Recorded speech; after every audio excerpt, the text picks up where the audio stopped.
શું નામ તમારું? કયું ગામ? લાઠી. લાઠી. હાલો જોઈ.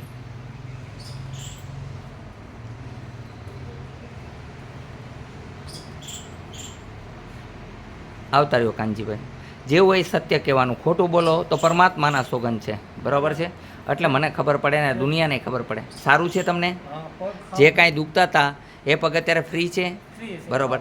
જ્યાં સુધી મેં તમારી દવા ઉપચાર કર્યો ત્યાં સુધીના કોઈ મેં પૈસા લીધા હોય તો કયો? દવાના પૈસા લીધા હશે, કારણ કે દવા મારા ઘરમાં બનાવું છું ને બહારથી વેચાતી લઈ આવું છું. જડીબુટી આવે એ પણ વેચાતી આવે એમ માટે, બાકી મેં કોઈ પૈસા લીધા ન હોય, ફ્રી ઓફ છે. બેન, અત્યારે 60% કીધું તમને ડૉક્ટરે કે L4 L5નો પ્રોબ્લેમ છે, તો અત્યારે તમને તમારા મિસ્ટર બહુ વાલા હોય. શું હોય? મા બાપ નથી તો મિસ્ટરના સોગંદ નહીં ખાઈ શકો ખોટા, તો તમને તમારા મિસ્ટરના સોગંદ છે સત્ય બોલવાનું. અત્યારે કેમ છે તમને? આપને કેમ છે? સારું છે? કેટલા ટાઈમથી પરેશાન હતા? 7 વર્ષથી. કેટલા દવાખાના ફર્યા? આ એમના મિસ્ટર છે, તમે જોઈ શકો છો. શું ભાઈ હવે કયો, આમની સાચી હકીકત કયો તમારા વાઈફ? હા, ડૉક્ટર શું કહે? ડોક્ટર ઓપરેશનનું કહે. ઓપરેશનનું કહે. આપણે અહીંયા ઓપરેશન કર્યું, શું કર્યું? ઓપરેશન નથી કર્યું. બરાબર. સિમ્પલ એક લાકડાની પેન્સિલથી કામ કરી આપ્યું, તો આપને કેવું લાગ્યું? બહુ સારું. અત્યારે આપને કેમ છે દીકરી? દુખાવો જતો રહ્યો સાવ? હા. બટેટા નહીં ખાવાના, કઠોળ નહીં ખાવાના, હા બરાબર છે? બટેટાના કઠોળ નહીં ખાવાના, લીલોતરી શાકભાજી ખાવાની, હા? તો એકદમ સ્વસ્થ રહેશો, તંદુરસ્ત રહેશો, આ મારી ગેરંટી છે. એકદમ સ્વસ્થ છો ને અત્યારે? હા. બોલો જય હનુમાન. તમે બધા આવ્યા છો સાથે બધાને, તો આપને સૌને કેમ લાગ્યું કામ? તો હનુમાનજી જે કામ કરે છે તે બરોબર છે કે આમાં કોઈ? હનુમાનજીએ મને પૈસા લેવાની ના પાડી છે, અને એટલે હું પૈસા કોઈના લેતો નથી. ખાલી ઓનલી ફોર દવાના પૈસા લઉં છું, કારણ કે એનીએ કીધું કે તારી પાસે કોઈ ઝાડવું નથી કે તું ખંખેરે, કે તું એવો કોઈ ખોટી વિદ્યાવાળો વ્યક્તિ નથી.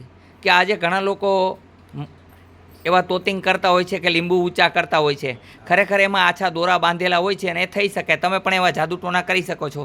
એક ગ્લાસમાં પાણી ભરેલું હોય ને એને ઊંધો વાળી શકો છો અને પાણી ન ઢોરાય. એક રિબિન છે અગરબત્તીથી બાંધી અને તમે એને ખોલી શકો છો. આવું બધું તમે કરી શકો છો. આવા કેટલા બધા પ્રકોપ થઈ શકે છે, જેમ કે પવનની વેગે આગ લગાડી શકો છો. આ બધું તમે વિજ્ઞાન દ્વારા કરી શકો છો. એટલે આવી કોઈ વસ્તુમાં માનવું નહીં. કોઈ કહેશે બંબાઈ દ્વારા પૈસા તમને લાવી દઉં, ઓના દ્વારા લાવી દઉં, તો એ કેમ લઈને સુખી નથી થતા? એ લોકો બધા ચીટિંગવાળા હોય છે. આવી વસ્તુમાં કોઈએ ફસાવવું નહીં. વિજ્ઞાન જાથાવાળા જે કાંઈ વાત કરે છે એ પણ સાચી છે. એટલે ભૂત ભુવાને ડાકલા વેમીને વેળગા આવી કોઈ વસ્તુ હોતી નથી. પણ અમુક લોકો આવે છે કે ભાઈ મારે તો મને સપનામાં રોજ માયા દેખાય છે. આ જેને કરજો વધી ગયો હોય ને એને માયા દેખાય, બીજા કોઈને માયા દેખાતી નથી.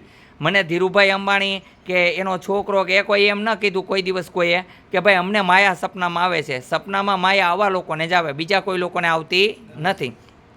જે લોકો કરજામાં હોય એને માયા સપનામાં આવે, બીજા કોઈને સપનામાં આવતી નથી. બીજા નંબરની અંદર એક ભાઈએ કીધું કે મેં એક ખાડો ખોદ્યો.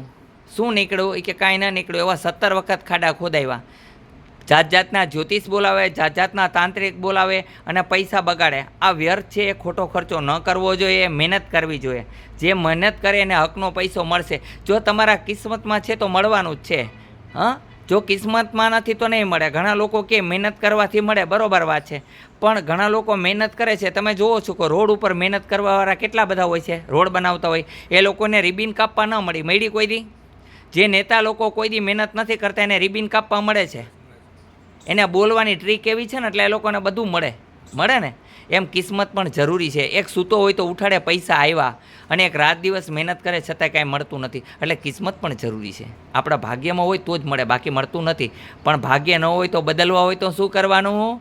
ખોટા કર્મ નહીં કરવાના, સારા કર્મ કરવાના. એક વ્યક્તિના ભાગ્યમાં લખ્યું કે કાલે તારું મોત છે, પણ એ વ્યક્તિએ રાતના સમયે એક વ્યક્તિને જમાડ્યો ફૂલ પેટ. બેન હતા અને સંતાન આવે એમ હતું, અને એની પાસે કાંઈ જ નહોતું. એ બેને આશીર્વાદ દીધા એમની પત્નીને કે અખંડ સૌભાગ્યવતી રહે. તો એનો પતિ જીવતો રહ્યો. સરપ કડવા આવતો તો એ જ મરી ગયો. એટલે આવી વસ્તુ છે. આશીર્વાદથી માણસ અમીર બની શકે છે. આશીર્વાદ તમારા ભાગ્ય બદલાવી શકે. એટલે કોઈનું ખરાબ ન કરો, સારા વિચાર લ્યો તો જીવનમાં દુઃખી નહીં થાવ. આજે તમે જોશો તો ઘણા બધા લોકો દુઃખી હોય છે. એનું કારણ જ આ છે, ખોટા કર્મ. એને પીડિત કોણ કરે? ખોટા કર્મ. આજે ખોટા કર્મ કરશો તમે નહીં તો તમારા બાળકોને ભોગવવા તૈયાર રહેવાનું.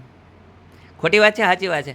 જે લોકો રિશ્વત લેતા હોય અત્યારે એમને મીઠી લાગે, પછી એ રિશ્વતને કારણે પરેશાન થાય ત્યાં ખબર પડે કે અમે જે આ કર્મ કર્યા ખોટા કર્યા. ચોર હોય એની આ ચોરી કરી હોય પછી એને રાત આખી નીંદર નહીં આવે. તમે જોજો શું કામ એનું કારણ એ છે કે એના કર્મ એને નડે છે. હા, એટલે કર્મ કોઈને છોડતા નથી. બોલો જય હનુમાન.